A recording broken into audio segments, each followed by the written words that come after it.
Երևանի պետական համալսարանի արխիվներում 5-րդ հարկի մթին անկյունում փոշոտ պահարաններից մեկի խորերում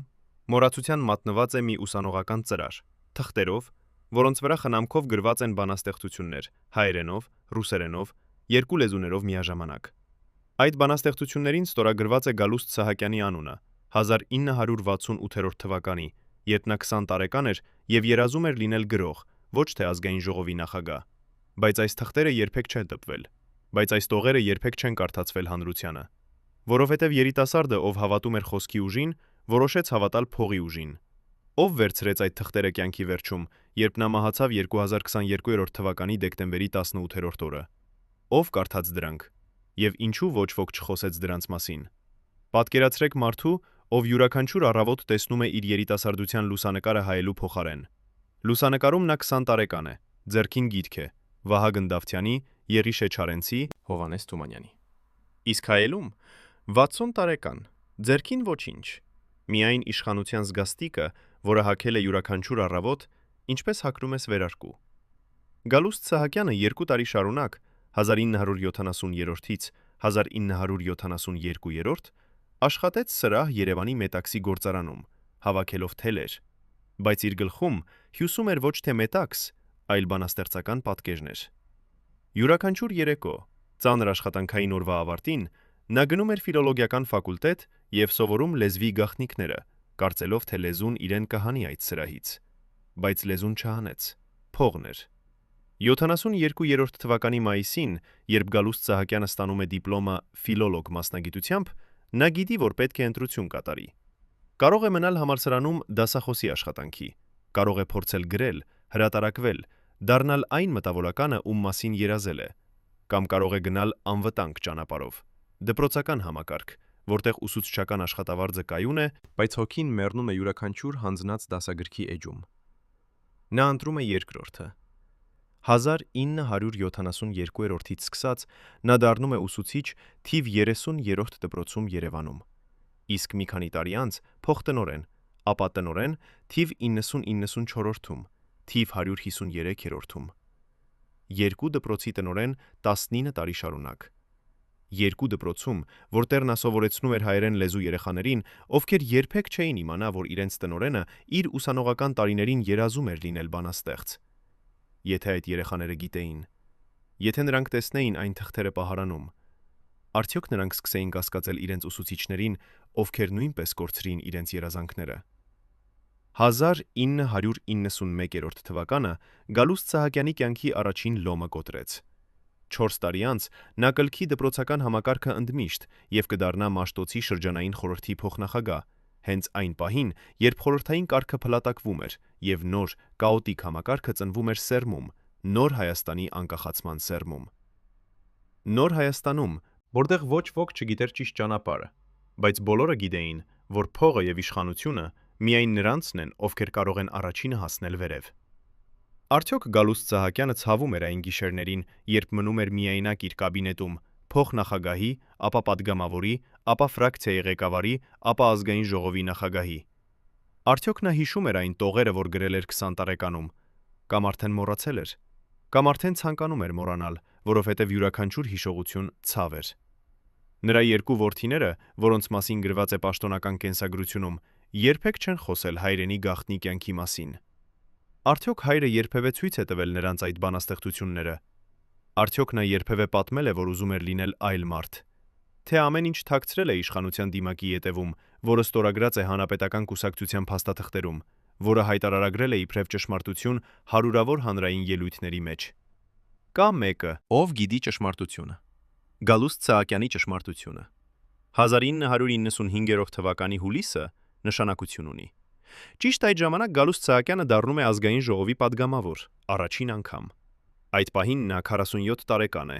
ունի 19 տարվա փորձ կրթության համակարգում եւ 4 տարվա փորձ տեղական իշխանությունում։ Ունի ֆիլոլոգիական կրթություն եւ տասնյակ հանդիպումների փորձ տեղական համայնքների, դպրոցական խորհուրդների, ծնողների հետ։ Բայց չունի քաղաքական գիտելիքներ, չունի միջազգային փորձ, չունի այն կապերը, որ պահանջվում են քաղաքական առաջնորդի համար։ Եվ այնուամենայնիվ ձնը անցնում է, որովհետև Նոր Հայաստանում այդ տարիներին պահանջվում էր ոչ թե գիտելիք, այլ հավատարմություն, Ոչ թե փորձառություն, այլ անհրաժեշտ մարդկանց հետ ճիշտ ժամանակին հանդիպելու կարողություն։ Եվ Գալուստ Սահակյանը, ով երկար տարիներ աշխատել էր դպրոցական համակարգում, որտեղ յուրաքանչյուր տնօրեն կապված է շրջանային կոմիտեների, կուսակցական կառույցների, պաշտոնական համակարգի հետ, գիտեր, թե ինչպես շարժվել այդ ճանապարհներով։ Գիտեր, թե ինչպես խոսել ճիշտ մարդկանց հետ։ Գիտեր, թե ինչպես լինել անտեսանելի այն ժամանակ, երբ պետք է, եւ երևելի այն ժամանակ, երբ պահանջվում է։ Բայց արդյոք գիտեր, թե ինչ է կորցնում։ 1995-ից 1999-րդ նա լինում է գիտության, կրթության, մշակույթի եւ երիտասարդության հարցերի մշտական հանձնաժողովի անդամ։ 47-ից 50 տարեկան, տարիներ, երբ մարդը հասուն է, բայց դեռ ունի ուժ փոփոխելու իր կյանքը։ Եվ Գալուստ Սահակյանը հենց այդ տարիներին կատարում է վերջնական ընտրությունը։ Ոչ թե վերադառնալ գրականության, լեզվի, ուսուցչական մտավորական աշխարհի, այլ շարունակել քաղաքական աստիճանները վեր, մեկ առ մեկ, անդադար։ Նա համաձայնում է լինել ոչ թե մտավորական, որը քննադատում է համակարգը, այլ մաս համակարգի, որը հենց ինքը կառուցում է այդ նոր իշխանությունը։ Հարցը, որ հետապնդում է մեզ, այս է. գիտեր արդյոք նա, որ այդ ճանապարհը մեկ կողմանի է, որ յուրաքանչյուր քայլ քաղաքականության մեջ է, մեկ քայլ հեռացում մտավորականությունից, որ յուրաքանչյուր ամիս ազգային ժողովում է մեկ ամիս կորցված գրականությունից, եւ որ երբ հասնես այն կետին, երբ դառնաս ֆրակցիայի ղեկավար, կուսակցության ղեկավար, ազգային ժողովի նախագահ, արդեն ուշ է վերադառնալու համար։ Արդյոք նա գիտեր այս, թե նա կարծում էր, որ կարող է երկուսն էլ ունենալ՝ իշխանություն ու հոգին։ 1999 թվականին, երբ դարը փոխվում է, Գալուստ Սահակյանը նախապատրաստվում է նոր դեր ստանձնել։ Նա դառնում է Միասնության եւ Եվրոպական ժողովրդական ժողովրդարության դաշինքի ֆրակցիայի ղեկավար 1999-ից 2003-րդ, ֆրակցիայի ղեկավար ազգային ժողովում։ Այս տարիներին նրա անունը արդեն ճանաչված է հայրենականացված քաղաքականությունում։ Այս տարիներին հարկ չէ ներկայանալ «Ես Գալուստ Սահակյանն եմ, ֆիլոլոգ»։ Բավական է ասել Սահակյան, եւ բոլորը գիտեն, թե ով ես դու։ Բայց ով էր նա իրականում։ Նրա գործընկերները պատգամավորական խմբերում հիշում են մարդու, ով դժվարությամբ էր արտահայտվում զգացմունքներով, ով խոսում էր կարճ, ճշգրիտ, ընդդեմ բնավորության, որը կարող էր լինել բանաստեղծի բնավորությունը,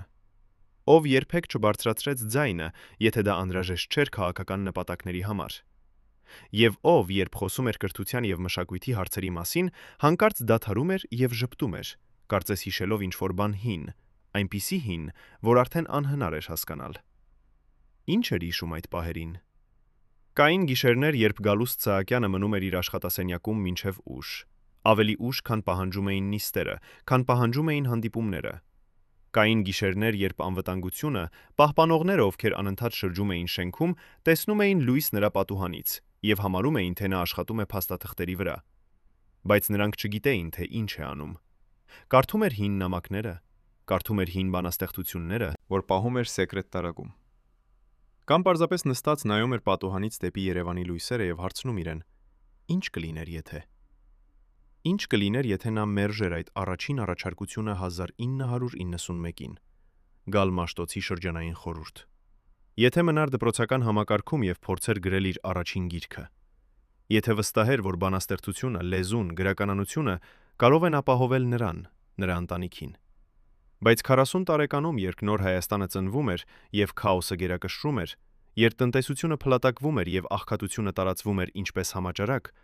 արդյոք նա կարող էր ռիսկի գնալ գրականության անվստահ ճանապարհով։ Արդյոք դա արդարացում է, թե պարզապես պատճառաբանություն։ Հատկապես երբ նույն տարիներին Հայաստանում կային գրողներ, բանաստեղծներ, լեզվաբաններ, ովքեր մնացին իրենց արհեստում, անկախ աղքատությունից, անվստահությունից, անորոշությունից, ովքեր հավատում էին, որ խոսքը ավելի ուժեղ է, քան իշխանությունը, որ բանաստեղծությունը կարող է փրկել ազգը ավելի լավ, քան կուսակցական ֆրակցիաները։ Բայց Գալուստ Սահակյանը չընտրեց այդ ճանապարհը։ Եվ 2003 թվականին, երբ նա անցնում է Հանրապետական կուսակցության ֆրակցիա եւ դառնում դրա ղեկավար, ճանապարհը արդեն ամբողջովին փակված է։ Հիմա նա դարձել է համակարգի մաս։ Ոչ միայն մաս, այլ գագաթը։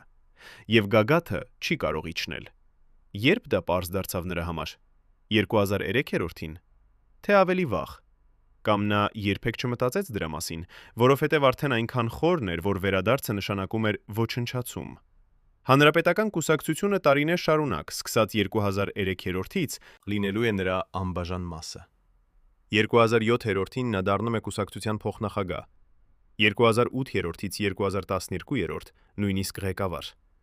Յուրաքանչյուր գլխի փոփոխություն քաղաքական դասում է ավելի քայլ հեռու գրականությունից։ Յուրաքանչյուր տարի ֆրակցիայի ղեկավարի պաշտոնում է 1 տարի կորցված բանաստեղծությունից։ Եվ նա գիտի այս, որովհետև երբ 2008-ին նա ստանում է Մեծ Լեռնային Հայաստանի արծիվ ոսկե հիշատակի մեդալը, երբ 2010-ին ստանում է Ֆրիթյոֆ Նանսեն մեդալը, նա չի ժպտում այնպես, ինչպես ժպտում է մարդը, ով իսկապես երջանիկ է։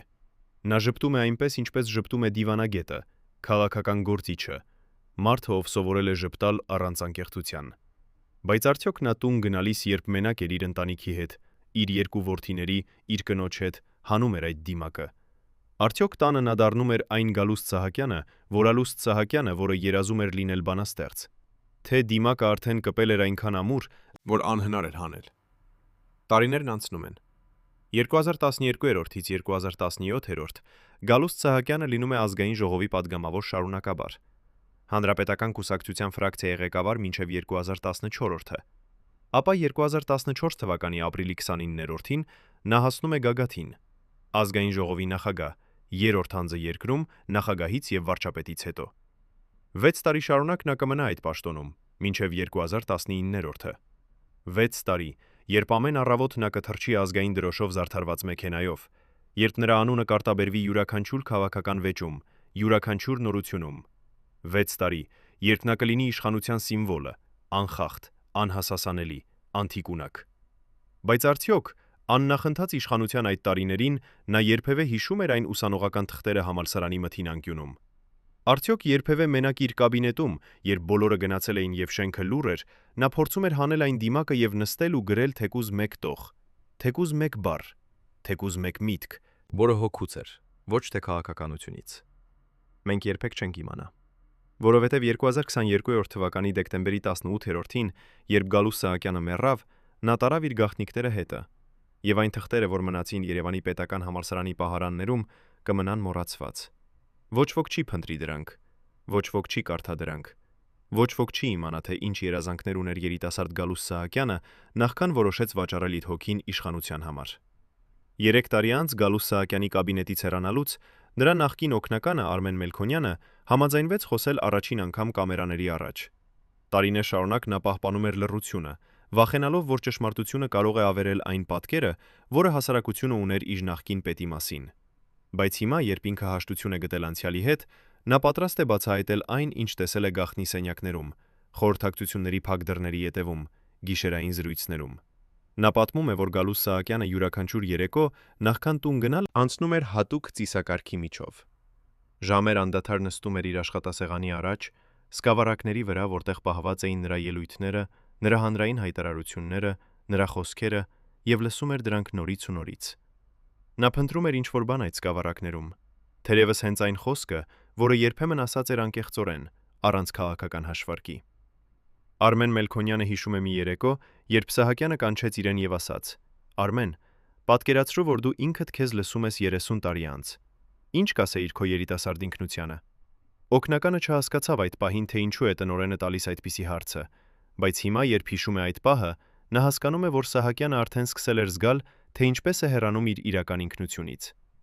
Արմեն Մելքոնյանը պատմում է նաև այն գիշերների մասին, երբ Սահակյանը մնում էր կաբինետում մինչև լուսաբացը, եւ անվտանգության աշխատակիցները լսում էին, թե ինչպես է նա խոսում մենակ, կարծես զրուցում էր որևէ մեկի հետ, ով չէր նստած նրա դիմաց։ Նրանք կարծում էին, որ նա հեռախոսով է խոսում, բայց հետո պարզվեց, որ հեռախոսը չէր գործում այդ ժամերին։ Ում հետ էր խոսում Գալուստ Սահակյանը այդ գիշերներին, երբ ամբողջ ազգային ժողովի շենքը լուռ էր եւ միայն նրա ձայնը հնչում էր դատարկ միջանցքներում։ Արդյոք խոսում էր իր երիտասարդ ինքնության հետ, այն 20 տարեկան Գալուստի հետ, ով երազում էր լինել բանաստեղծ, թե խոսում էր ինչ-որ էր ինչ-որ մեկի հետ, ում դավաճանել էր տարիներ առաջ, ընկերոջ, ուսուցչի, համախոհի, ով հավատացել էր նրան եւ հույս էր դրել, որ նա կփոխի համակարգը ներսից, բայց ում Սահակյանը մոռացել էր, երբ հասել էր գագաթին։ Արմեն Մելքոնյանը չգիտի պատասխանը, բայց նա հիշում է, որ այդ զրույցների ընթացքում Սահակյանի ձայնը փոխվում էր, սկզբում խիստ եւ կարծր, ինչպես միշտ, ապա աստիճանաբար դառնում էր փափուկ, համարյա աղերսող, կարծես նա ներողություն էր խնդրում ինչ-որ մեկից։ Արդյոք այդ ներողություններն արդեն ուշ էին, երբ նա տեղափոխվեց ազգային ժողովի նախագահի պաշտոն 2 տարվա հետո եւ հեռու հանեց հասարակությունից։ Ժողովի նախագահի պաշտոն 2014 թվականին։ Արդյոք հնարավոր էր դեռևս վերադառնալ այն մարդու, ով երազում էր գրել, երբ արդեն վերահսկում է իր ամբողջ խորհրդարանական համակարգը։ Ազգային ժողովի շենքի 5-րդ հարկում, որտեղ գտնվում էր Սահակյանի աշխատասենյակը, գոյություն ուներ գաղտնի սենյակ, որի մասին գիտեին միայն 3-4 մարդիկ՝ նախագահն ինքը, նրա անձնական օգնականը եւ 2 անվտանգության պաշտոնյաներ։ Այդ սենյակը չէր նշված շենքի պաշտոնական պլանում, եւ մուտքը դեպի այն քողարկված էր որպես սովորական պահարան, որտեղ պահվում էին հին փաստաթղթեր եւ արխիվային գրքեր։ Բայց երբ բացում է իր պահարանի ետևի պատը, հայտնվում էր նեղ միջանցք, որը տանում էր փոքրիկ սենյակի, որտեղ կար միայն մի աթոռ, մի սեղան եւ մի պահարան, լցված գրքերով։ Ոչ հեռախոս, ոչ համակարգիչ, ոչ պատուհան։ Միայն դարային դարակներ, լի գրականությամբ՝ Թումանյան, Չարենց, Իսահակյան, Սևակ, նաև թարգմանություններ՝ Դոստոևսկի, Տոլստոյ, Պուշկին, Լերմոնտով։ Արմեն Մելքոնյանը պատմում է, որ Սահակյանը յուրաքանչյուր օր անցկացնում էր այնտեղ առնվազն 1 ժամ, երբեմն 2-ից 3, երբ հանրային օրակարգը թույլ էր տալիս։ Ոչ ոք չգիտեր, թե ինչ է անում այնտեղ, արդյոք կարդում էր, գրում էր, ոչ, թե պարզապես նստում էր դրության մեջ, փորձելով փախչել այն աշխարհից, որտեղ յուրաքանչյուր բառ, յուրաքանչյուր շարժում, յուրաքանչյուր արտահայտություն հետևանքներ ուներ տասնյակ հազարավոր մարդկանց համար։ Մի անգամ, երբ Արմենը մտավ այնտեղ փաստաթղթեր բերելու, նա տեսավ, որ Սահակյանն ունի ձեռքին մի նոթատետր, գրված իր ձեռագրով, եւ լաց էր լինում։ Տասնյակ տարիների քաղաքական կարիերայի ընթացքում Արմենը երբեք չէր տեսել, որ Սահակյանը լալիս է, բայց այդ պահին նա տեսավ արտասունքներ, որոնք թափվում էին հին էջերի վրա։ Սահակյանը արագ փակեց նոթատետրը, սրբեց իր դեմքը եւ հարցրեց. «Ինչ բերեցիր, Արմեն»։ Ինչպիսի գաղտնիքներ էին պահված այդ նոթատետրում, որ ազգային ժողովի նախագահը, երրորդ ամենահզոր մարդը երկրում, լաց էր լինում, երբ կարդում էր դրանք մենակության մեջ։ Արդյոք գրված էին բանաստեղծություններ այնտեղ, որոնք երբեք չէին տպագրվել։ Արդյոք գրված էին նամակներ այն մարդուն, ով եղել է նա նախքան կորցնել է ինքն իրեն իշխանության սարսափելի ճանապարհին։ Այդ նոթատետրը անհետացավ անմիջապես Սահակյանի մահից հետո, եւ ոչ ոք չգիտի, թե որտեղ է այն հիմա։ 2014 թվականի ապրիլի 29-րդի օրը, երբ Գալուստ Սահակյանը դարձավ ազգային ժողովի նախագահ, նա կանգ առավ պատուհանի մոտ իր նոր կաբինետում եւ նայեց դեպի Երևանի փողոցները ներքևում, որտեղ մարդիկ շարժվում էին իրենց առօրյա կյանքում, անտեղյակ, որ նրանց պետական համակարգի գագաթնակետը հենց այդ պահին զգում է ավելի մեկուսացված, քան երբևէ իր կյանքում։ Նա հասել էր վերջնական կետին, այնտեղ, որտեղից վերադարձ չկար։ Յուրաքանչյուր քայլ դեպի այս պաշտոն եղել էր քայլ հեռու մարդու բնավորությունից, ինչպիսին եղել էր նա երիտասարդ տարիներում։ Յուրաքանչյուր հանդիպում, յուրաքանչյուր ելույթ, յուրաքանչյուր քաղաքական վիճաբանություն եղել էր անբավարար փոխարինում այն գրականության, լեզվի, խոսքի ազատության համար, ինչը երազել էր ունենալ։ Արմեն Մելքոնյանը հիշում է, որ այդ օրը, երբ Սահակյանը դառնում է նախագահ, նա ստանում է անսպասելի հյուր, հին ընկեր ուսանողական տարիներից, ով չէր եկել այնտեղ շնորհավորելու, այլ հարցնելու։ Այդ հյուրը, ում անունը Արմենը չի բացահայտում, եկել էր հիշեցնելու Սահակյանին այն խոստումները, որ նրանք տվել էին միմյանց 30 տարի առաջ, երբ երկուսն էլ ֆիլոլոգիական ֆակուլտետում սովորում էին եւ երազում էին փոխել Հայաստանի մշակութային օրակարգը։ Խոստումներ, որ նրանք երբեք չեն դառնա համակարգի մաս, որը ճնշում է մտավորականությանը։ Խոստումներ, որ նրանք կպաշտպանեն խոսքի ազատությունը, արվեստի անկախությունը, գյունը, գրականության սրբությունը։ Երբ այդ հյուրը հեռացավ Սահակյանի կաբինետից, Արմենը տեսավ, որ նախագահը նստեց իր աթոռին եւ դարձավ անշարժ, կարծես քարացած, նայելով դատարկ սեղանի վրա, որտեղ դրված էին միայն պաշտոնական փաստաթղթեր, ոչ մի գիրք, ոչ մի անձնական առարկա։ Արդյոք այդ հյուրը հիշեցրեց նրան այն բանի մասին, ինչը նա փորձում էր մոռանալ տասնյակ տարիներ։ Արդյոք այդ հյուրը եղավ հայելին, որը ցույց տվեց, թե ինչպես է Սահակյանը փոխվել 20 տարվա ընթացքում ֆիլոլոգից մինչև քաղաքական գործիչ, մտավորականից մինչև իշխանության խորհրդանիշ։ Նրա ընտանիքի անդամները, ում Արմեն Մելքոնյանը չի ցանկանում անվանել, պատմում են, որ Սահակյանը տանը դառնում էր այլ մարդ, ոչ թե քաղաքական գործիչը, ով խոսում էր պաշտոնական լեզվով եւ վերահսկում էր յուրաքանչյուր իր արտահայտությունը, այլ հայրը, ով ցանկանում էր զբաղվել իր որդիների կրթությամբ, կարդալ նրանց գրականություն, սովորեցնել լեզու եւ պատմություն։ Բայց հաճախ, երբ նա փորձում էր խոսել իր երեխաների հետ գրքերի մասին, նա դադարում էր կիսատ նախադասության եւ լռում էր։ Կարծես բառերը կորցել էին իրենց իմաստը։ Կարծես նա տեսնում էր իր որդիների աչքերում հարցը. եթե դու այդքան սիրում էիր գրականությունը, ինչու ընտրեցիր քաղաքականությունը։ Եվ նա չուներ պատասխան այդ հարցին, որովհետև պատասխանը պահանջում էր խոստովանություն, որը նա չէր կարող անել նույնիսկ իր ամենամերձավոր մարդկանց առաջ։ 2015 թվականին, երբ նա ստանում է ընդհանուր օրինականություն Օրթենա անկախ պետությունների համագործակցությունից, համագործակցության զուտյան գործունեությանը ակտիվ մասնակցության եւ ժողովուրդների միջև բարեկամության ամրապնդման համար, նրա ընտանիքը չի գնում արարողության։ Նրանք ասում են, որ հիվանդ են, Բայց Արմեն Մելքոնյանը գիտի ճշմարտությունը։ Նրանք չեն ցանկանում տեսնել, թե ինչպես է Սահակյանը ստանում եւս մեկ պարգևը իշխանության համար, երբ նրա իրական նպատակը՝ գրականությունը, մնում է չբավարարված։ Երբ Սահակյանը վերադառնում է տուն պարգևաբաշխությունից, նա նստում է իր աշխատասենյակում եւ հանում է այն նոթատետրը, որը պահում է գաղտնի դարակում։ Գրում է մի ուրվագիծ, թերևս բանաստեղծություն, թերևս պարզապես միտքը, բայց հետո խզում է էջը եւ նետում աղբամանը։ Ինչու՞։ Ինչու նա չի կարող ավարտել նույնիսկ մի տող, երբ երիտասարդության մեջ գրել է տասնյակ բանաստեղծություններ։ Արդյոք այն հմտությունը, այն տաղանդը, որը ուներ երբեմն, արդեն մեռած է 30 տարվա քաղաքական խոսքի ներքո։ Արդյոք անհնար է վերադարձնել խոսքի անկեղծությունը, երբ 30 տարի խոսել ես պաշտոնական լեզվով, դիվանագիտական արտահայտություններով, քաղաքական ստերեոտիպներով։ 2016 թվականին, երբ նրա կնոջը հարցնում են լրագրողները այն մասին, թե ինչպիսին է Սահակյանը տանը, նա պատասխանում է. նա լավ հայր է եւ լավ ամուսին։ Բայց Արմեն Մելքոնյանը, ով մոտիկ հարաբերություններ ուներ ընտանիքի հետ, պատմում է, որ Սահակյանի կինը մի անգամ մենակ խոսակցության ժամանակ խոստովանել է, որ չի ճանաչում մարդուն, ում հետ ապրում է վերջին 10 տարին։ Նա ասել է, որ Գալուստը, ում ճանաչել է երիտասարդ տարիներում, եղել է հրապուրիչ մտավորական, լի երազանքներով, գաղափարներով, զգացմունքներով, բայց մարդը, ով վերադառնում է տուն ազգային ժողովից, անծանոթ է, լի լռություններով, հեռավոր հայացքներով, անհասանելի մտքերով։ Արդյոք նրա կինը զգում էր, որ կորցրել է իր ամուսնուն, նույնիսկ երբ նա ֆիզիկապես ներկա էր տանը։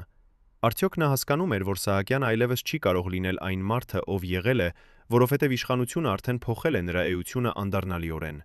Տարիներ անց, երբ Սահակյանը կմերձենա կյանքի վերջին փուլին, նա կսկսի խոսել մարդկանց հետ, ում հետ երկար տարիներ չէր շփվել։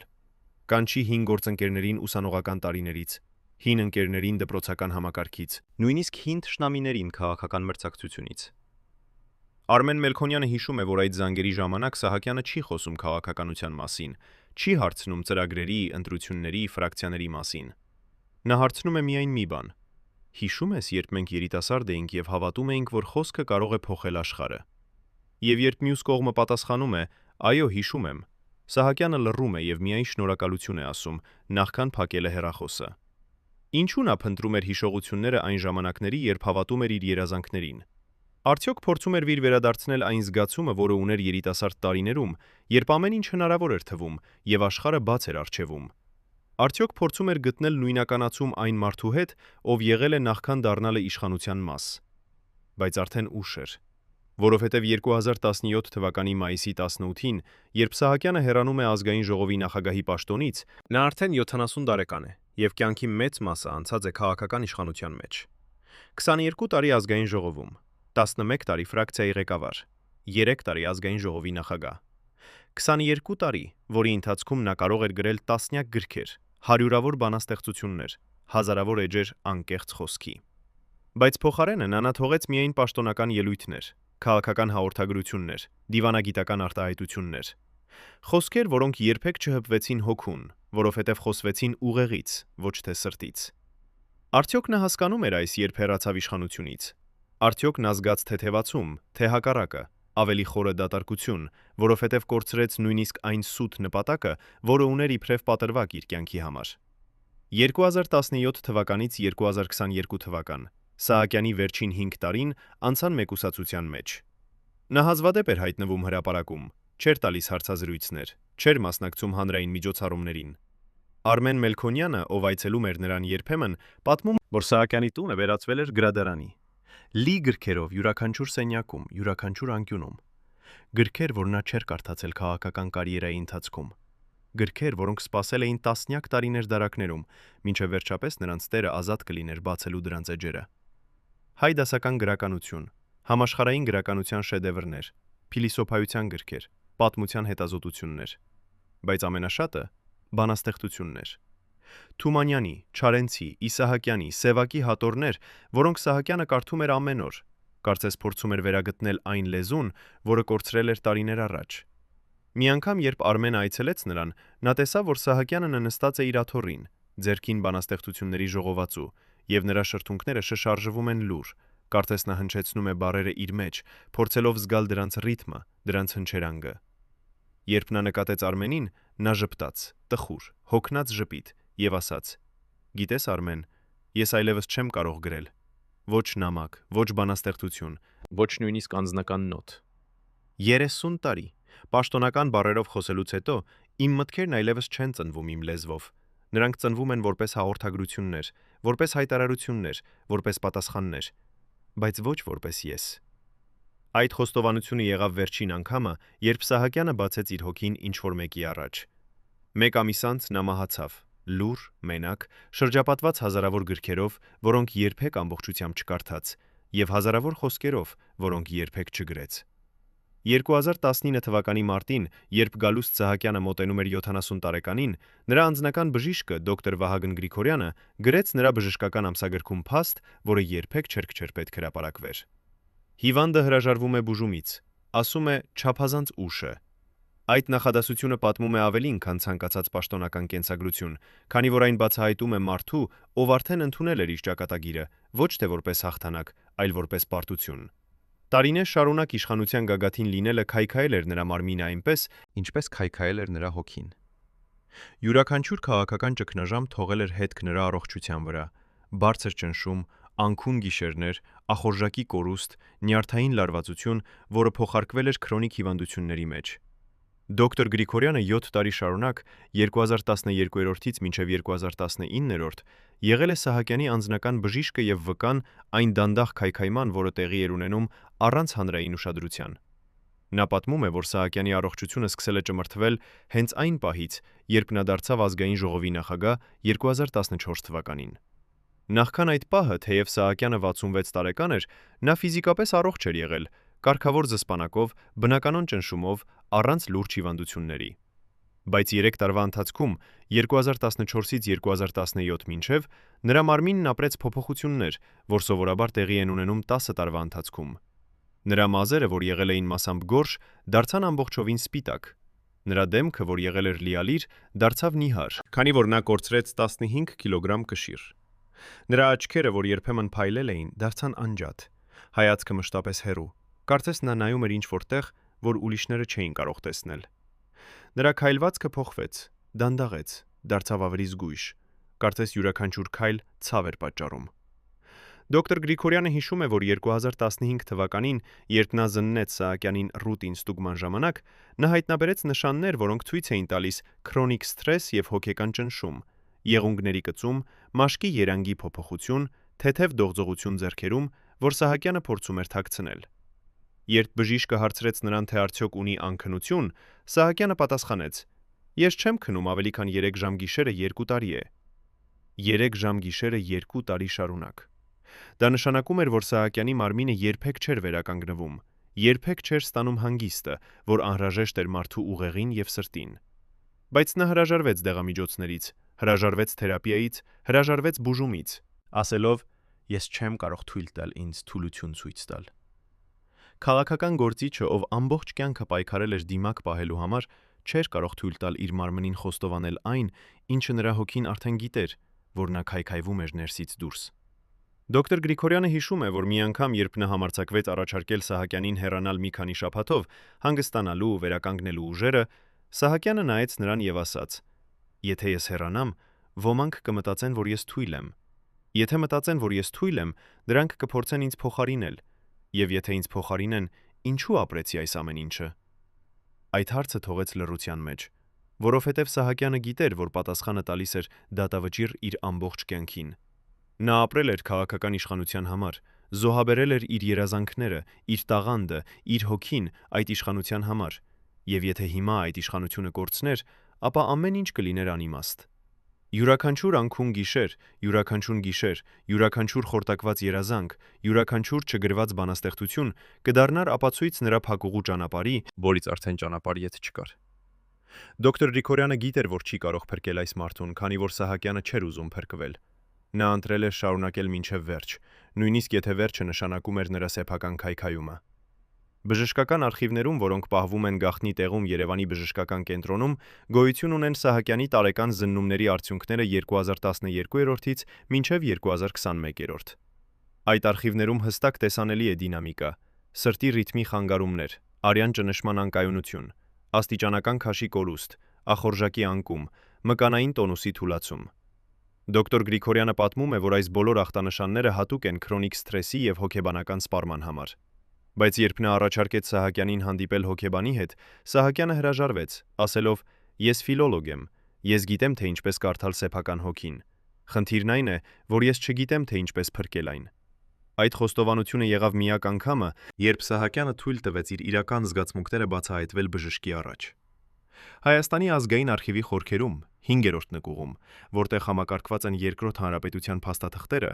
գոյություն ունի հատուկ բաժին, կոդով ԱԺ Գաղտնի 537։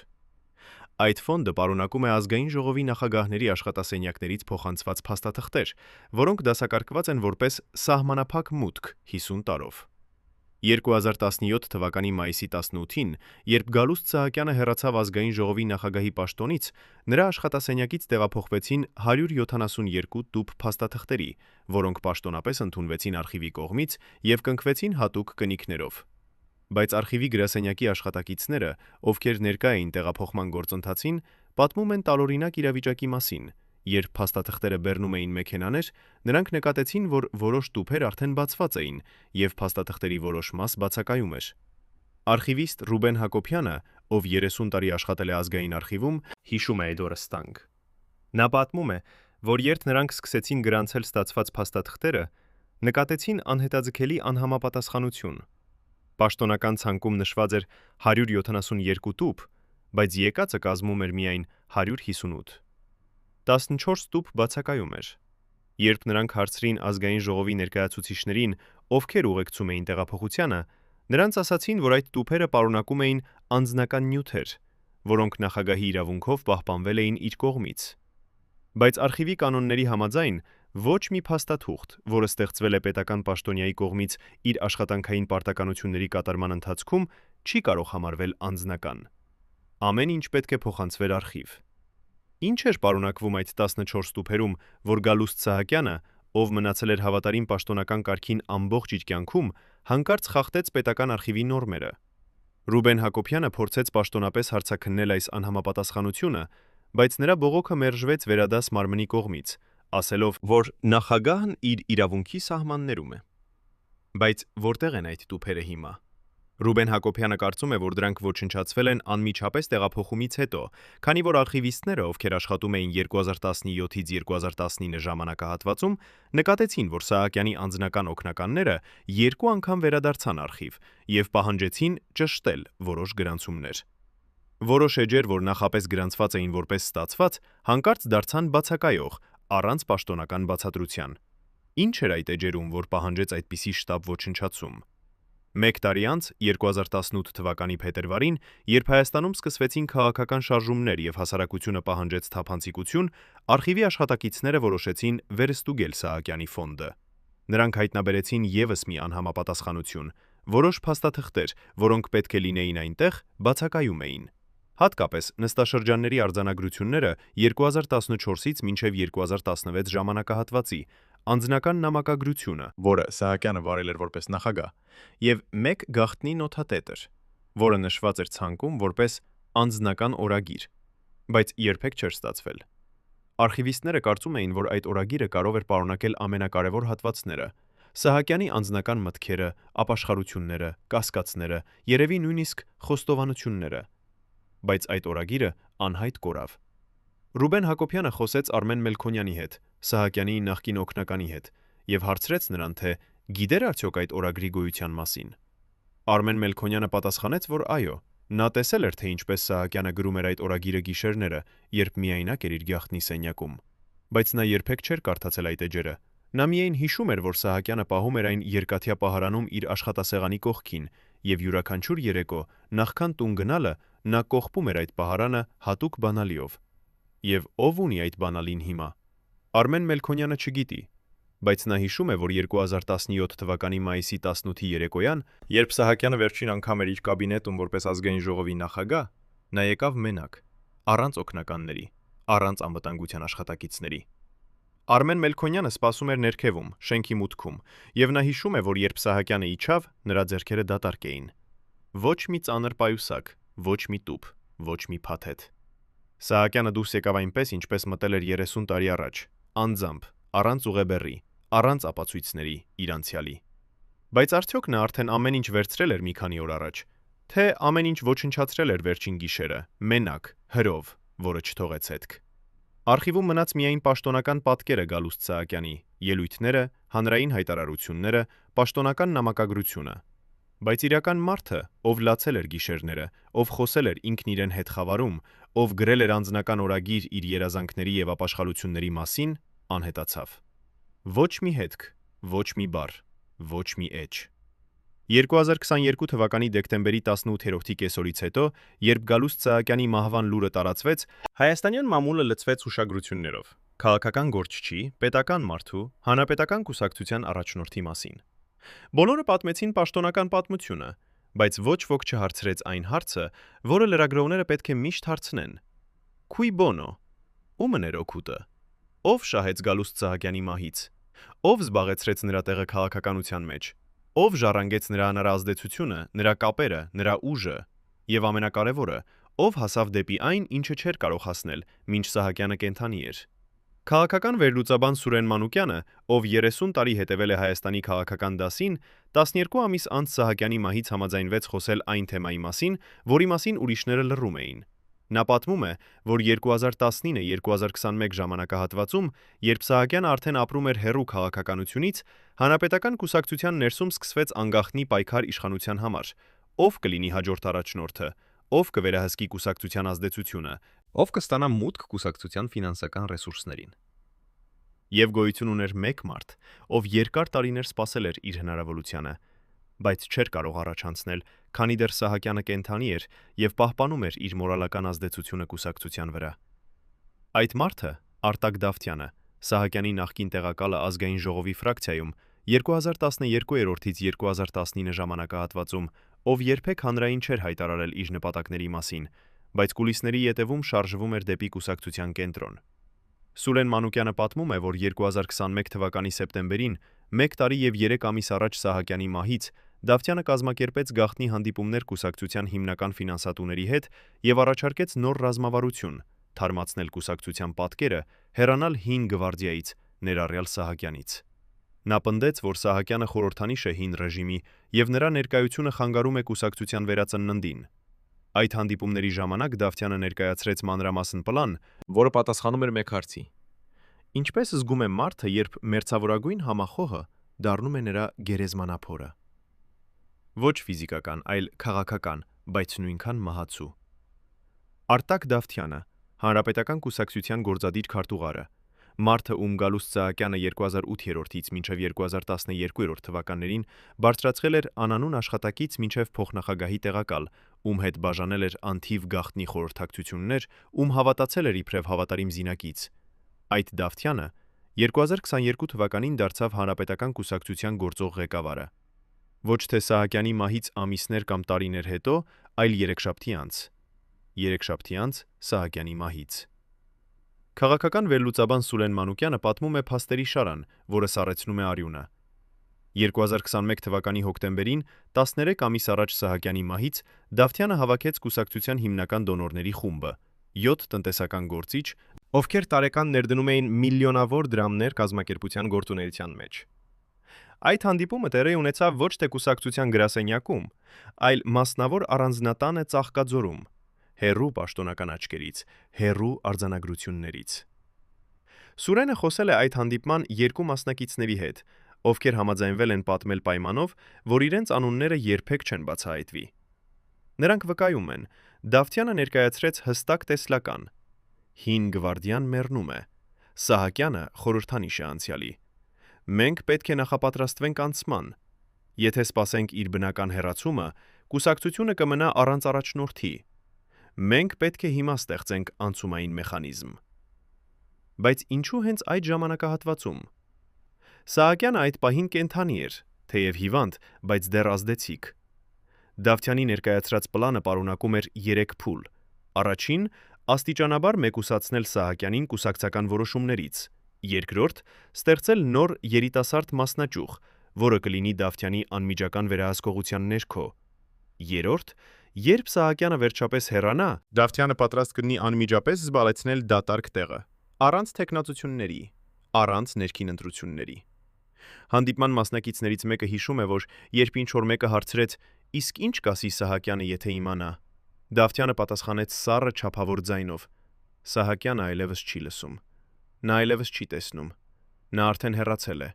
Պարզապես դեռ չգիտի այդ մասին»։ Այդ խոսքերը արտասանվեցին 2022 թվականի դեկտեմբերի 18-ից 13 ամիս առաջ։ 13 ամիս առաջ, երբ Գալուստ Սահակյանը կորցնի իր կյանքը։ Սուրեն Մանուկյանը պնդում է, դա ոչ թե կանխատեսում էր, այլ ծրագրված գործողությունների համար ժամանակացույց։ Նա բացատրում է, Դավթյանը 2021 թվականի նոյեմբերից մինչև 2022 թվականի դեկտեմբեր մեկուսացրեց Սահակյանին բոլոր կուսակցական հանդիպումներից, պաշտոնական պատճառաբանությամբ առողջական պատճառներ։ Յուրաքանչյուր անգամ, երբ Սահակյանը փորձում էր մասնակցել կուսակցական նիստերին, Դավթյանի աշխատակիցները զանգահարում էին նրան եւ ասում. «Գալուստ Գրիգորիի հանդիպումը հետաձգվեց 1 շաբաթով»։ Բայց հանդիպումը չէր հետաձգվում, այն անցկացվում էր առանց նրա, եւ որոշումները կայացվում էին առանց նրա, եւ իշխանությունը աստիճանաբար անցնում էր Դավթյանի ձեռքը, առանց որևէ պաշտոնական հայտարարության, առանց ընտրությունների, առանց ընդդիմության։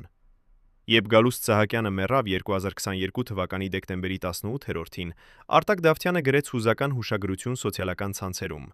«Մենք կորցրինք հսկա, վարպետ, հայրական ձեռքը մեր կուսակցության համար»։ Բայց 3 օր անց, երբ հուղարկավորությունն արդեն ավարտված էր, Դավթյանը հավաքեց կենտրոնական խորհուրդը եւ առաջարկեց իր թեկնածությունը առաջնորդի պաշտոնում։ Ոչ մի մրցակից, ոչ մի այլընտրանքային կանդիդատ, ոչ մի ընդդիմություն։ Քվեարկությունը տևեց 15 րոպե։ Արդյունքը՝ միաձայն։ Cui bono? Ով շահեց Սահակյանի մահից ամենաշատը։ Պատասխանը այնքան ակնհայտ էր, որ ոչ ոք չհամարձակվեց բարձրաձայնել այն։ Վերջին 3 ամիսը Գալուստ Սահակյանի կյանքում անցան մեկուսացության մեջ, որը նա ինքն էր ընտրել։ Սեպտեմբերից մինչև դեկտեմբեր 2022 թվականի եռամսյակ, որը նա ապրեց իր տանը Աջափնյակի հանգիստ թաղամասում, հեռու քաղաքականությունից, հեռու նախկին գործընկերներից, հեռու լրագրողներից։ Նրա 2 որդիները, Գագիկը եւ Արամը, 48 եւ 45 տարեկան արդեն, հերթափոխով այցելում էին հորը յուրաքանչյուր երկրորդ օր։ Նրանք պատմում են, որ հայրը փոխվել էր այնքան, որ դժվար էր ճանաչել նրան այն մարդու մեջ, ով 10 տարի առաջ զբաղեցնում էր 3-րդ պաշտոնը երկրում։ Գագիկը հիշում է հոկտեմբերի 2-րդ շաբաթվա միջին, երբ նա մտավ հոր ննջասենյակ, հայրը նստած էր հատակին, շրջապատված փոշոտ տուփերով, որոնք բերել էր Ձորայարկից։ Այդ տուփերում էին հին լուսանկարներ, ուսանողական նոթատետրեր, մի քանի ձեռագիր բանաստեղծություններ, թղթերի խուրձ, դեղնած ժամանակից։ Եվ մի փոքրիկ նոթատետր, սև կաշվե կազմով, որի երեսի էջին գրված էր մեկ նախադասություն. նրանք, ովքեր դավաճանեցին։ Հայրը վերցնում էր յուրաքանչյուր էջ, կարդում մի քանի տող, ապա դանդաղորեն դնում կողքի։ Երբեմն շրթունքները շարժվում էին լուր, երբեմն ձեռքը դողում էր։ Գագիկը հարցրեց. «Հայր, ի՞նչ ես փնտրում այստեղ»։ Հայրը նայեց նրան, հայացք, որը Գագիկը երբեք չէր տեսել նախկին կյանքում։ «Ես փնտրում եմ այն մարդուն, ով երբեմն էի, բայց նա այստեղ չկա։ Նա դավաճանված է»։ Արամը պատմում է նոյեմբերի առաջին գիշերվա մասին, երբ հայրը կանչեց իրեն ուշ ժամին, կես գիշերին։ Երբ Արամը եկավ, նա տեսավ, որ հայրը նստած է իր աշխատասեղանի առաջ, դիմացը դատարկ թուղթ, ձեռքում գրիչ։ Հայրը նայեց նրան եւ ասաց. «Ես փորձում եմ գրել բանաստեղծություն։ Առաջին անգամ 50 տարվա ընթացքում, բայց բառերը մեռած են։ Նրանք չեն ելնում։ Նրանք փակված են ինչ-որ տեղ, որտեղ ես չեմ կարող հասնել»։ Արամը նստեց հոր կողքին եւ հարցրեց. «Ինչ ես ուզում գրել»։ Հայրը պատասխանեց. «Ես ուզում եմ գրել ներողություն, բայց ումից պետք է խնդրեմ ներողություն։ Իմ երիտասարդ ինքնությունից, որին դավաճանեցի, իմ ուսուցուցիչներից, որոնց հուսախաբ արեցի, Իմ ընտանիքից, որին տվեցի փող, բայց ոչ ինձ։ Ինձ, թե ինձանից, քանի որ ես ամենամեծ ստախոսն եմ բոլորից։ Նոյեմբերի վերջում հայրը սկսեց խոսել անցյալի մասին առավել հաճախ։ Առավոտյան նա զարթնում էր եւ պատմում էր երազների մասին, որտեղ տեսնում էր ինքն իրեն 20 տարեկան, որ կանգնած էր ճյուղավորման կետում եւ ընտրում պետք է կատարես ճանապարհը։ Յուրաքանչյուր անգամ երազում նա ընտրում էր գրականությունը, բայց երբ զարթնում էր, հասկանում էր, որ իրականում ընտրել էր հակառակը։ Գագիկը եւ Արամը տեսնում էին, թե ինչպես է հայրը քայքայվում յուրաքանչյուր օր, ոչ միայն ֆիզիկապես, այլև հոգեպես։ Նա կորցրեց հետաքրքրությունը ուտելու, քնելու, նույնիսկ գրքեր կարդալու նկատմամբ։ Նա պարզապես նստում էր պատուհանի մոտ եւ նայում էր դեպի փողոցը, ժամեր շարունակ, անշարժ։ Դեկտեմբերի առաջին օրը նա ասաց Գագիկին. «Ես ուզում եմ հանդիպել Արտակի հետ»։ Գագիկը զարմացավ, քանի որ հայրը 2 տարի շարունակ խուսափել էր Դավթյամից։ «Հայր, ստույգ ես»։ Հայրը պատասխանեց. «Ես ուզում եմ տեսնել այն մարդու դեմքը, ով կկանգնի իմ գերեզմանի մոտ եւ կկարծի, թե շահեց։ Բայց հանդիպումը երբեք չտեղի ունեցավ։ Դավթյանը պատասխանեց հեռախոսին եւ ասաց, որ շատ զբաղված է, թերևս հաջորդ ամիս։ Երբ Գագիկը հաղորդեց հոր պատասխանը, հայրը ժպտաց, դառն, գիտակից ժպիտ։ Նա չի գալիս, որովհետեւ վախենում է։ Վախենում է, որ ես կկարդամ նրա աչքերում ճշմարտությունը։ Դեկտեմբերի 14-ին հայրը հավաքեց 2 որդիներին եւ ասաց. «Ես ձեզ պատմելու եմ գաղտնիք, որը պահել եմ ողջ կյանքս»։ Նրանք նստեցին հոր շուրջ։ Հայրը խոսեց դանդաղ, ընդմիջումներով։ Նա պատմեց իր երիտասարդության երազանքների մասին, դառնալ գրող, ստեղծել բանաստեղծություններ, դասավանդել գրականություն համալսարանում։ Նա պատմեց այն պահի մասին 1991-ին, երբ նրան առաջարկեցին քաղաքական պաշտոն, տեղական խորհրդում։ Նա պատմեց, թե ինչպես հավատաց, որ կարող է երկուսն էլ ունենալ՝ իշխանությունը եւ մտավորականությունը։ Բայց յուրաքանչյուր տարի քաղաքականության մեջ հեռացնում էր նրան իր իրական ինքնությունից, մինչև մի օր նա արթնացավ եւ չճանաչեց հայերում տեսած մարդուն։ Երբ դառնում ես ազգային ժողովի նախագահ, երրորդ մարդը երկրում, դու կորցնում ես իրավունքը լինել դու ինքդ։ Դու դառնում ես խորհրդանիշ, դիմակ, դեր։ Եվ երբ վերջապես հանում ես այդ դիմակը, տեսնում ես, որ նրա ներքո ոչինչ չի մնացել։ Դեկտեմբերի 18-ի լուսաբացը Երևանում եկավ սառը, մթին։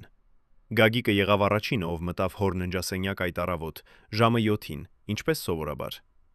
Հայրը պառկած էր անկողնում հանգիստ դիրքում, աչքերը փակ, ձեռքերը հավաքված կրծքի վրա։